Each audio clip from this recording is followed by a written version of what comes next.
Japan ने अपने visit वीज़े tourist वीज़े देना शुरू कर दिए हैं। जी हाँ, ये एक बहुत बड़ी खुशखबरी है।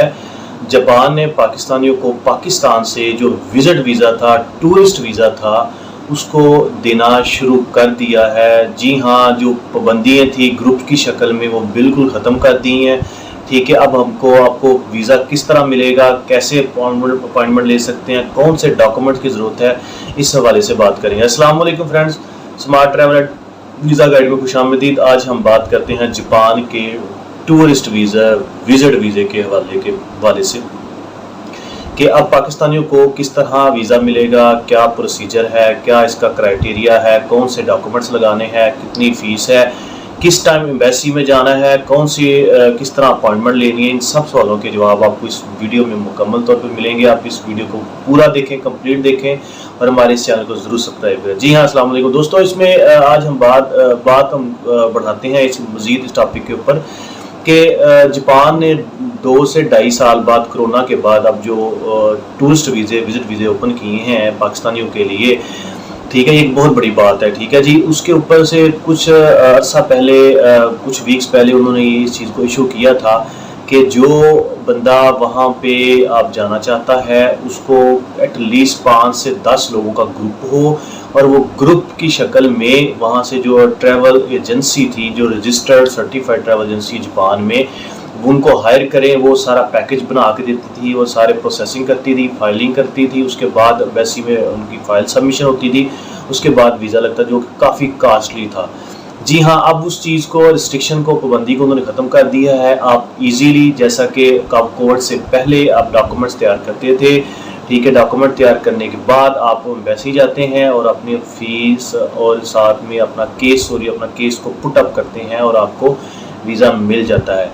जी हाँ दोस्तों, इस चीज़ में मज़ीद ऐड करें कि जापान का जो टूरिस्ट वीज़ा है, इसकी क्या इंपॉर्टेंस है, इसकी क्या सिग्निफिकेंस है और इसके हवाले से क्यों लोगों को इतना शिद्दत से इंतज़ार है। जी हाँ, जापान की पहले नंबर पर इसमें 2 ख़ास बातें हैं। जापान का विज़िट वीज़ा या टूरिस्ट वीज़ा एक बहुत ही ज़्यादा अहमियत का हामिल है, स्पेशली ट्रैवल हिस्ट्री के लिए। अगर आपके पासपोर्ट पे जापान का वीज़ा है, आपने उसको यूज़ किया है, तो आपके जो शेंजन वीज़ा लगने के चांसेस हैं, इवन के यूएसए का वीज़ा लगने के चांसेस हैं, बहुत ज़्यादा हाई हो जाते हैं। दूसरे नंबर पे जापान के लिए जाने के लिए आपको इकोनॉमिकली फाइनेंशियल सिचुएशन और जो उसकी स्ट्रॉन्ग होनी चाहिए। आपको वहाँ पे एक कहते हैं एक्सपेंसिव टूर कंसीडर होता है। जापान का जो विज़िट है एक एक्सपेंसिव विज़िट कंसीडर होता है और दूसरे नंबर पे थोड़ा सा जापान का जो विज़िट है एक डिफ़िकल्ट भी कंसीडर होता है। किस हवाले से? इमिग्रेशन के हवाले से। जी हाँ दोस्तों, पहले नंबर पे अगर हम स्टेप वाइज बात करें, सबसे पहले अगर आप जापान जाना चाहते हैं, आपको डॉक्यूमेंटेशन तैयार करनी है। अगर आप बिज़नेस होल्डर हैं, आपको FBR, NTN वगैरह इनके डॉक्यूमेंट्स, जितने भी बाकी नेसेसरी कंपल्सरी डॉक्यूमेंट्स, वो तैयार करके इस बैंक स्टेटमेंट लगा के और लगानी है। और अगर आप जॉब होल्डर हैं, आपको bank statement, employment certificate, NOC, salary slips वगैरह लेके उनके जो फॉर्म्स वगैरह हैं उनको फिलअप करना है और बगैर किसी अपॉइंटमेंट के आप 9 से 12 बजे के दौरान इस्लामाबाद में इनकी एम्बेसी में जा सकते हैं। जी हाँ दोस्तों, आपकी डॉक्यूमेंटेशन फाइलिंग कंप्लीट हो तो कोई इशू नहीं, आपकी फाइल्स जमा हो जाएगी।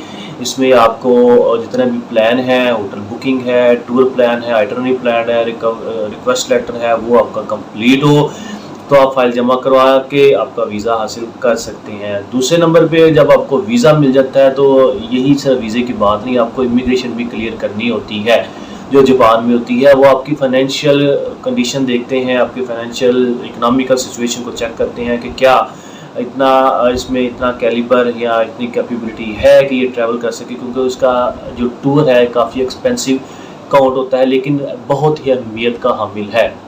इसमें टिकट के चार्जेस बहुत ज़्यादा होते हैं, होटल बुकिंग के चार्जेस ज़्यादा होते हैं।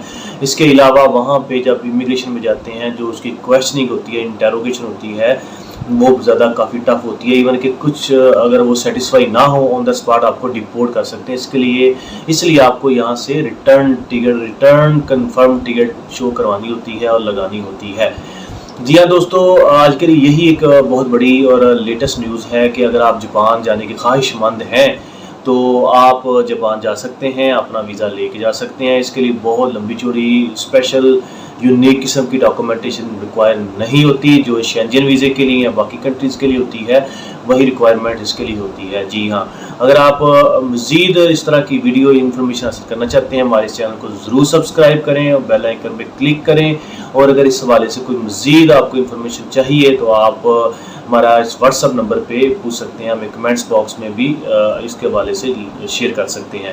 جی ہاں دوستو، یہی تھی جاپان کے حوالے سے انفارمیشن، جو ایک بہت بڑا ایک ہرڈل تھی اور ایک بہت بڑی ریسٹرکشن تھی کہ آپ 5 سے 10 لوگ منیمم ہوں، ایک گروپ کو ہائر کریں، ایک ایجنسی کو ہائر کریں، وہی آپ کو ٹور کرائے گی، وہی آپ کو واپس لے کے آئے گی۔